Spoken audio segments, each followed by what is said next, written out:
আসসালামু আলাইকুম ওয়া রাহমাতুল্লাহি ওয়া বারাকাতুহু। প্রিয় দেশবাসী, আপনারা জানেন ঢাকার রাজধানীর রামপুরার পূর্ব কুঞ্জবন মসজিদে মনোয়ারের ইমাম মাওলানা মুফতি শাইখুল ইসলাম নিখোঁজ রয়েছেন গতকাল দুপুর থেকে। এই ঘটনাটি আমরা শুরুতে জানি গতকাল মাগরিবের নামাজের পরে। তখন জানার সাথে সাথেই আমরা রামপুরা থানার ওসি জনাব আতাউর রহমান আকন্দকে ফোন করি।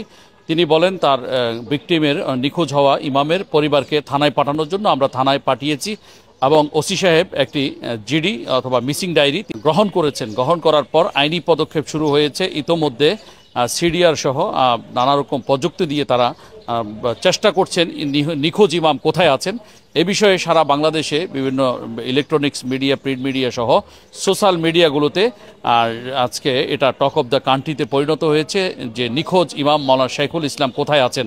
তো এই ইমাম সাহেব যেখানেই থাকুন, আমরা প্রশাসন, গোয়েন্দা সংস্থা সহ আইন প্রয়োগকারী সংস্থার কাছে অনুরোধ করব আপনারা দ্রুত আমাদের ইমাম সাহেবকে খুঁজে বের করবেন। তিনি কোথায় আছেন, কিভাবে আছেন আমরা জানি না। মুসল্লিদের বা কমিটিদের অনেকে দাবি করছেন তিনি স্বেচ্ছায় নিখোঁজ হয়েছেন। আমরা জানি না তিনি স্বেচ্ছায় নিখোঁজ হয়েছেন কিনা। যদি তিনি স্বেচ্ছায় নিখোঁজ হন তাহলে সেটা এক বিষয়, আর যদি না হন তাহলে যারা তাকে কিডন্যাপ করেছেন, আপনাদের কাছে আমাদের বিনীত আরজ হচ্ছে একজন ইমাম সাহেব, তিনি একজন সম্মানী মানুষ, তিনি নিরীহ মানুষ, সমাজের মসজিদে ইমামতি করেন, তার একটি মাদ্রাসা আছে, তার বাল বাচ্চাদের দিকে তাকিয়ে, তার স্ত্রী সন্তানদের দিকে তাকিয়ে মেহেরবানি করে আপনারা আমাদের নিখোঁজ ইমাম সাহেবকে মুক্ত করে দিবেন। আশা করছি আপনাদের কোনো ক্ষতি হবে না। আল্লাহর ওয়াস্তে আপনারা নিখোঁজ ইমাম সাহেবকে আপনারা মুক্তি দেন।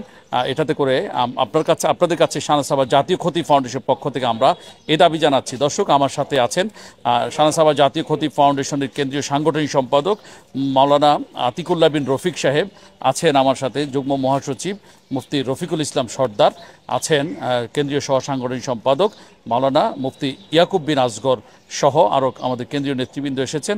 আমরা একাধিকবার ওসি সাহেবের সাথে কথা বলেছি, এখনও আমরা বারবার থানায় ছুটে আসছি। রামপুরা থানার সামনেই আমরা আছি, ওসি সাহেব বাইরে আছেন, আমরা তার জন্য অপেক্ষা করছি। আশা করছি আমাদের এই ভিডিও বার্তাটি পেলে প্রশাসন এবং গোয়েন্দা সংস্থার দায়িত্বশীল কর্তা ব্যক্তিগণ আপনারা বিষয়টি আমলে নেবেন এবং নিখোঁজ ইমাম সাহেবকে আপনারা উদ্ধারে সচেষ্ট হবেন। সকলের কাছে অনুরোধ, ভিডিওটি আপনারা শেয়ার করে দিবেন।